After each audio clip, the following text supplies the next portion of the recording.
Hello everyone article అనేది చాలా simple topic. Exam లో బిట్ అసలు మిస్ కాకుండా ఉండే టాపిక్ ఏంటంటే రూల్ నెంబర్ 1 తీసుకున్నాను. యాన్ అనేది ఓవెల్ సౌండ్ రావాలన్నాను. ఇదే యాన్ అనేది FH తోట అబ్రివేషన్ లో ఎక్కడ వచ్చినా కానీ యానే వస్తున్నాను. ఏ అనేది వితౌట్ ఓవెల్ సౌండ్ ఉన్న కడేస్తాను. ఇప్పుడు చూడండి, మన ఓవెల్ సౌండే యూనివర్సిటీలో యూ అనేది ఓవెల్, ఈ కూడా ఓవెల్ యూరోపియన్ లో, కానీ ఓవెల్ సౌండ్ ముఖ్యం మనకు. ఇక్కడ యూ వస్తుంది కాబట్టి యాన్ ఏ వాడాను.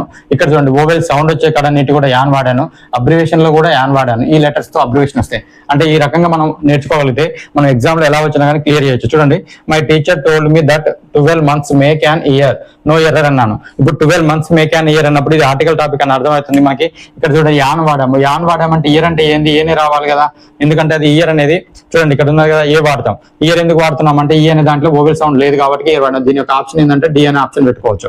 నెక్స్ట్ చూడండి, I saw European at the market అన్నారు. ఒక యూరోపియన్ అవపడ్డాడు మార్కెట్ లో అంటున్నాడు. యూరోపియన్ లో యూ అనే అక్షరం వస్తుంది కాబట్టి ఇక్కడ ఏ అనే అక్షరం ఏ మాత్రమే వాడతాము, ఆర్టికల్స్ ని ఏ వాడతాం.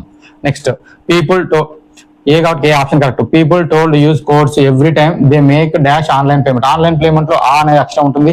ఆ అనేది ఏంటిది మనకి ఇప్పుడు ఓవెల్ సౌండ్ వస్తుంది. ఓవెల్ సౌండ్ వచ్చింది కాబట్టి యాన్ అనేది వాడతాం. మనకి క్లియర్ గా అర్థమవుతుంది. యాన్ ఎక్కడ ఉంది చూడండి, B option is the correct. Next చూడండి, ఇట్ ఈస్ యాన్ ఇష్యూస్ అన్నది. ఇప్పుడు యాన్ వచ్చింది కాబట్టి ఇక్కడ మనకి ఏం కావాలి, దీని తర్వాత వచ్చేది మనకు ఓవెల్ సౌండ్ ఉండే ఒక వర్డ్ రావాలి. కాబట్టి ఇక్కడ డిస్కషన్ లో డి ఉంది, అన్సాల్వ్డ్ ఆ ఉంది, యూరోపియన్ లో యూ ఉంది, డన్ లో కూడా డా ఉంది. కాబట్టి ఇక్కడ ఏం కావాలి, బి ఆప్షన్ లోనే ఆ అనే అక్షరం వస్తుంది కాబట్టి B option is the correct. ఈ రకంగా కూడా మనం ఎగ్జామ్ లో క్రాక్ చేసుకోవచ్చు. థ్యాంక్ యూ ఉండాలి. ఈ వీడియో నచ్చితే ఖచ్చితంగా లైక్ చేయండి.